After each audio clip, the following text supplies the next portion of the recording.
Hi, welcome back. We're at Shenandoah Sporting Goods, and I'm going to go over the basic parts of a compound bow for you today. Again, there's a boatload of information when it comes to archery. There's many different styles of bows. This particular bow is called a compound bow. There's also recurves and crossbows, so that's a whole nother world you can venture into.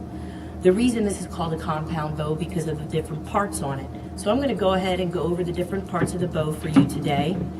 What we have here on the top and the bottom are called cams. Those are what makes the drawback easier for you when you're drawing back your string. Those cams roll at a nice smooth pace so that when you're drawing the bow back, it's easier for you. I'm going to lay the bow down here to make some of the parts easier for you to see in the video. What we have here is called a stabilizer, or also known as a doinker. These do come on and off your bow. They come in many different sizes. You just screw them on and off. The longer the stabilizer, the more balance you could have on your bow. And basically when you see a longer stabilizer, you can tell that that bow is made for target shooting and competition. This here is a basic stabilizer used for hunting. You also have your rest. I have what's called a drop away rest. When I draw my string back, this rest will come up and hold my arrow, and when I fire the bow, the rest drops down. So that's why it's called the drop away rest. Again, there are many different types of rest. This here is your string. The string in the middle here, they're called your cables. This bar here is called your cable guard. That's what keeps those strings in place. Now on my bow today, I have what's called a single fixed adjustable, it's called an adjustable sight. And what I do is I take a pencil and I mark my yardage to know what distance I'm shooting, starting from the bottom to the top. I will know what I have the settings for. The reason it's called adjustable is because, as you can see in there, there's only one pin. It's fluorescent orange. And what I'm able to, just by one motion, is move that pin up and down depending on how far away my target is from me.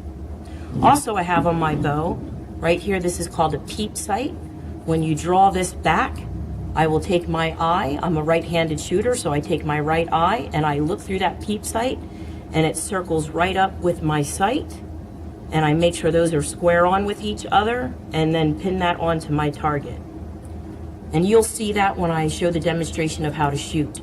This is called a kisser button. When I draw back my bow, every single time I want this little piece to be at the corner of my mouth.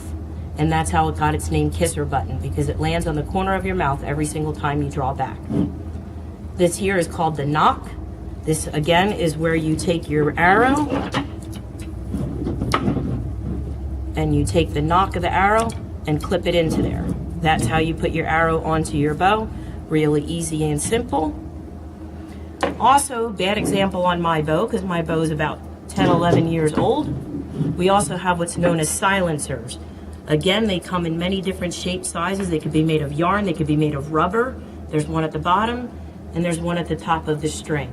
And what those do is when you let go of the bow to shoot, it's supposed to silence the bow from making any kind of, for lack of a better word, doing sound when you shoot. If you're out in the woods and you're hunting, you want your bow to be as smooth and as quiet as possible.